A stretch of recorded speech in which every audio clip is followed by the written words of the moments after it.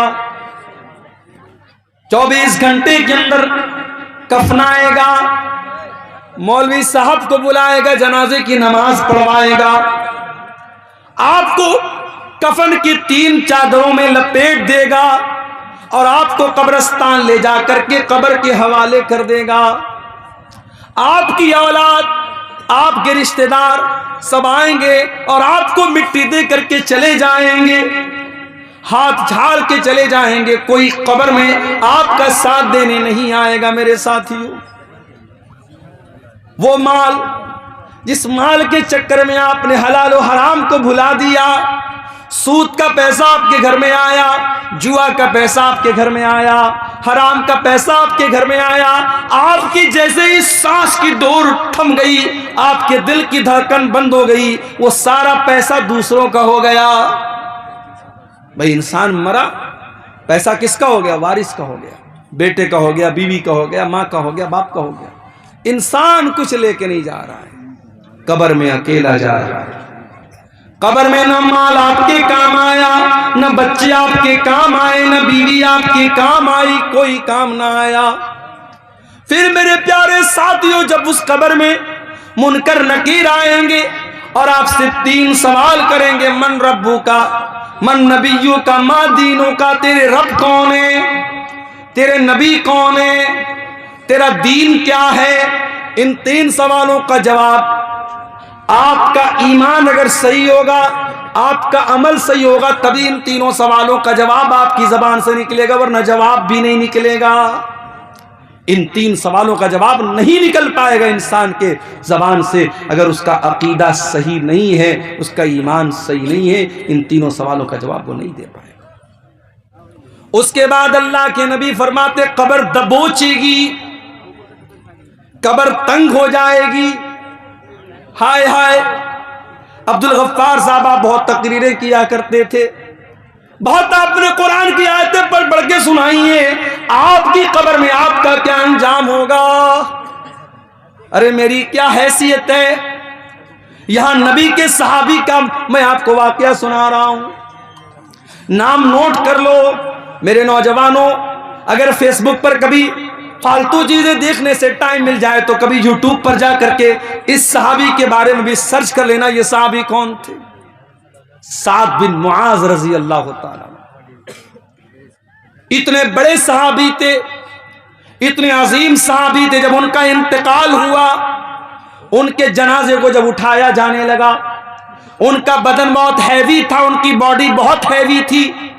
جب جنازے کو اٹھایا جانے لگا، جنازہ بڑا ہلکا تھا، صحابہ نے کہا، اللہ کے نبی، ان کا جنازہ تو بھاری ہونا چاہیے، ان کا جنازہ اتنا ہلکا کیوں ہے؟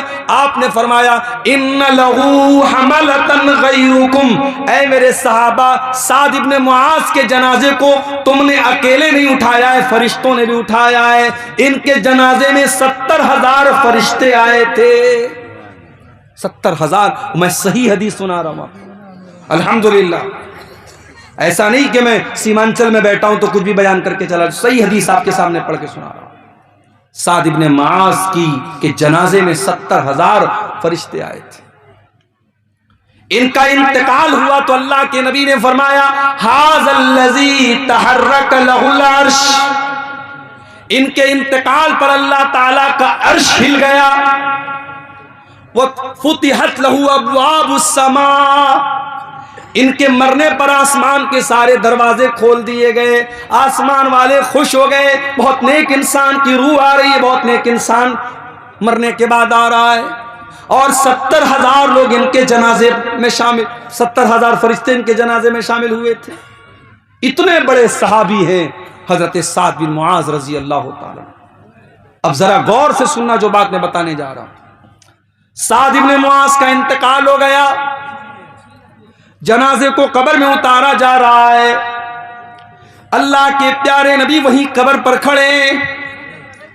اچانک جب ان کو قبر میں اتارا گیا، اللہ کے نبی کا چہرہ بدل گیا، آپ کے چہرے پر خوف کے اثرات آ گئے، ڈر اور بھے آپ کے چہرے پر نظر آنے لگا۔ آپ نے 3 مرتبہ کہا سبحان اللہ سبحان اللہ سبحان اللہ، پھر 3 مرتبہ آپ نے کہا اللہ اکبر اللہ اکبر اللہ اکبر۔ آپ کو سن کر کے صحابہ نے بھی بلند آواز سے اللہ اکبر کہا، بلند آواز سے سبحان اللہ کہا، پورا قبرستان گونج اٹھا نبی اور صحابہ کی تکبیر کے کلمات سے۔ صحابہ نے پوچھا اے اللہ کے نبی کیا بات؟ اچانک آپ کا چہرہ بدل گیا اور آپ تسبیح کے کلمات اور تکبیر کے کلمات پکارنے لگے، کیا بات؟ آپ نے فرمایا تزایق علی صاحبکم ھذا القبر، اے میرے صحابہ تمہارے اس ساتھی کی قبر ان کے اوپر تنگ ہو گئی، قبر نے ان کو دبوچ لیا، قبر نے ان کو پکڑ لیا، اور میں نے اللہ سے دعا کی تب قبر نے ان کو چھوڑا۔ ان للقبر زقتتن، اے میرے صحابہ قبر سب کو دبوچتی ہے، قبر سب کو پکڑتی ہے۔ لو نجا منہ احد لنجا سعد بن معاذ، اگر قبر کے دبوچنے سے کوئی بچتا تو سعد بن معاذ بچ جاتے، مگر وہ بھی نہیں بچے۔ اس کا مطلب قبر سب کو دبوچے گی، قبر سب کو پکڑے گی۔ قبر کا عذاب سب کو نہیں ہوگا، مگر قبر دبوچنے کا جو کام کرے گی وہ سب کے ساتھ کرے، مجھے بھی دبوچے گی، آپ کو بھی دبوچے گی۔ مال و دولت کی دوڑ میں اندھا دھند بھاگنے والوں، دنیا میں ذرا سی مصیبت آ جائے تو اس سے بچنے کے لاکھوں انتظام کرتے ہو، کبھی قبر سے، قبر کے عذاب سے میرے پیارے ساتھی اپنے آپ کو بچانے کا بھی انتظام کرو۔ آج حالات یہ ہو چکے ہیں، مال و دولت کی محبت اس قدر ہمارے دل میں پیدا ہو چکی ہے کہ ہم حلال اور حرام بھول چکے ہیں، اور ہمیں نبی کی وہ حدیث یاد آتی ہے۔ کیا فرمایا اللہ کے نبی نے؟ یاتی علی الناس زمان لا یبال المرء من این اخذ المال، ایک ایسا زمانہ تم پر آئے گا جب لوگ اس بات کی پرواہ نہیں کریں گے مال حلال طریقے سے کما رہے یا حرام طریقے سے۔ ہمارا نوجوان بزنس نہیں کرنا چاہتا، ہمارا نوجوان نوکری نہیں کرنا چاہتا، ہمارا نوجوان محنت مزدوری کرنا نہیں چاہتا، وہ چاہتا ہے کہ ڈریم 11 پر جوا کھیل کر کے پیسہ کما لے، وہ چاہتا ہے کہ IPL میں سٹا لگا کر کے پیسہ کما لے، وہ چاہتا ہے کہ اوزون نام کی کوئی کمپنی آ جائے، میٹا اوزون نام کی کوئی کمپنی آ جائے، کرپٹو کرنسی کے نام سے کوئی کمپنی آ جائے، اور بیٹھے بٹھائے پیسہ لگا کر کے بیٹھے بٹھائے راتوں رات امیر بن جائے۔ میرے نوجوانوں، اپنے آپ کو کاہل مت بناؤ، اپنے دماغ کو اور اپنے جسم کو محنت پر لگاؤ۔ اسی ملک میں